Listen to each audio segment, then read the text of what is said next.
GPA five শিক্ষার্থীদের অনেকেই জানে না জিপিএ মানে কি।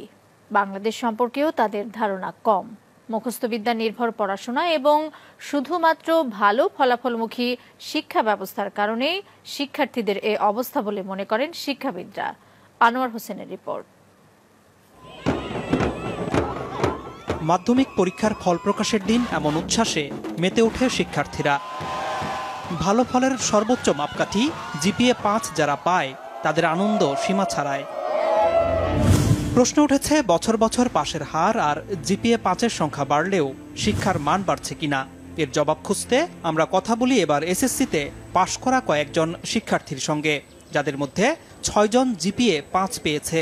তাদেরকে আমরা কিছু প্রশ্ন করি। জিপিএ এটার পূর্ণাঙ্গ রূপ কি?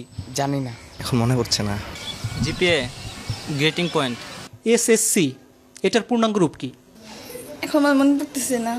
Junior school certificate, school secondary certificate. আমি জিপিএ-৫ পেয়েছি, ইংরেজিতে কি হবে?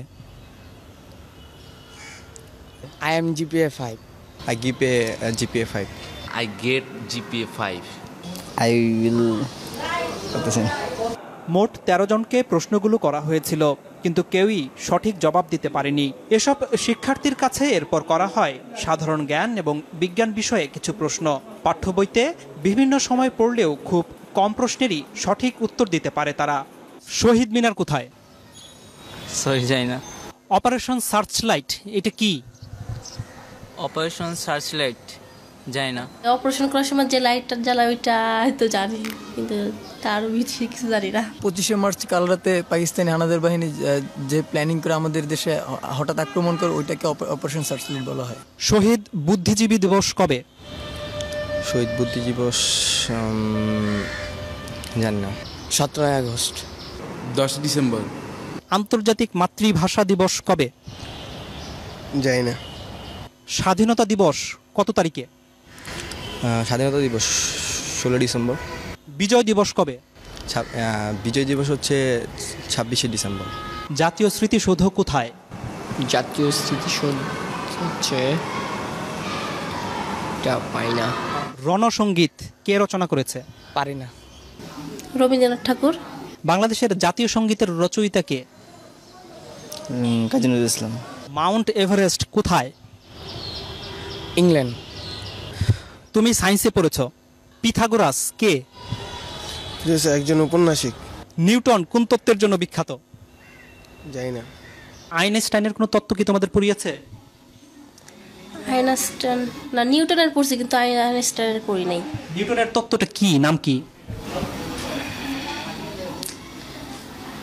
গাছ থেকে মানে আপেল পড়ার যেই তত্ত্বটার নাম কি? নামটা মনে নেই। বাংলাদেশের বর্তমান রাষ্ট্রপতির নাম কি? বাংলাদেশের বর্তমান রাষ্ট্রপতির নাম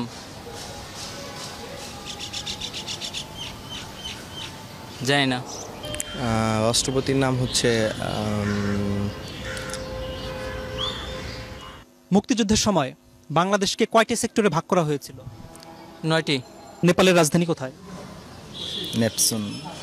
তুমি তো কম্পিউটার ব্যবহার করো। ব্যবহার করি মাঝে মাঝে, কি এই ফেসবুকে আর কি থাকি, গান টান শুনি। হার্ডওয়্যার এবং সফটওয়্যার এটার মানে বুঝো? জানি না। তোমরা কি পাঠ্য বইয়ের বাইরে কোনো বই পড়ো?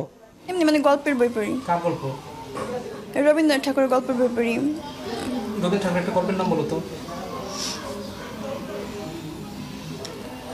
শিক্ষাবিদরা বলছেন জিপিএ-৫ পেয়ে ভালো শিক্ষার্থীর তকমা নিলেও জ্ঞান অর্জনের দিক থেকে পিছিয়ে আছে তারা। আমরা দেখি বিশ্ববিদ্যালয়ে ভর্তি পরীক্ষায় জিপিএ-5 তারা পাস পর্যন্ত করতে পারে না। তার মানে যারা জিপিএ-5 পেয়েছে তারা যেটা শেখার কথা সেটা শিখে নাই।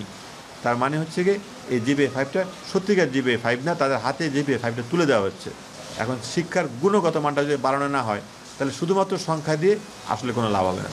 এদিকে শিক্ষার্থীরাই জানালো কেন তারা এসব প্রশ্নের উত্তর দিতে পারছে না। প্রথম কথা হলো আমি সংবাদ বেশি দেখি না, নিউজ পেপার পড়ি না। পাঠ্য বইয়ে যে সিলেবাসটা দেওয়া আছে ওই সিলেবাসের মধ্যেই সবসময় সীমাবদ্ধ থাকো। ওগুলো সায়েন্সের সাবজেক্টগুলো একটু বাইরে পড়ি, কিন্তু এই বাংলা সমাজ এগুলো নিয়ে আমার বেশি ঘাটতে আর কি, বেশি এগুলো পড়ি না। তবে শিক্ষাবিদরা মনে করেন দেশের সাহিত্য ইতিহাস সম্পর্কেও জ্ঞান থাকতে হবে শিক্ষার্থীদের। বিজ্ঞান, বাণিজ্য, মানবিক বিভাগের মধ্যে তো আলাদা করা যাবে না। এটা এই দেশের যদি নাগরিক হিসাবে তারা বড় হয়, তাহলে তো এগুলো জানতে হবে। কোথায় শহীদ মিনার, কেন শহীদ মিনার, কোথায় স্মৃতিস্তম্ভ, কাদের স্মৃতিতে স্তম্ভ, এগুলো তো জানতে হবে। এটা না জেনে কি করে? তারা বলছে তাদের বাংলা সাহিত্যের ব্যাপারে, ইতিহাসের ব্যাপারে আগ্রহ নেই। মানে এটা আসলে তাহলে মানে তার কি পূর্ণাঙ্গ শিক্ষা পাচ্ছে? না, একেবারেই না, একেবারেই না। শিক্ষা সংশ্লিষ্টরা বলছেন শিক্ষার্থীরা মুখস্থ বিদ্যা নির্ভর হয়ে যাওয়ায় তাদের এমন দশা।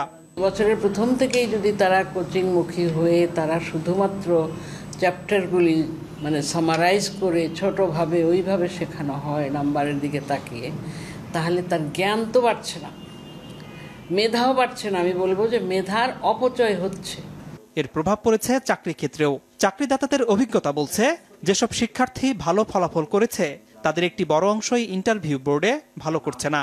ট্রাফিক জ্যাম নিয়ে কিছু একটা লিখতে বললাম, বা এখন হয়তো ওয়ার্ল্ডে কোনো একটা ইভেন্টস হচ্ছে, সে কোনো একটা খেলা টুর্নামেন্ট চলছে, বলি যে এটার উপরে লেখেন, যা মনে হয় আপনি বাংলায় লেখেন, ইংলিশে লেখেন।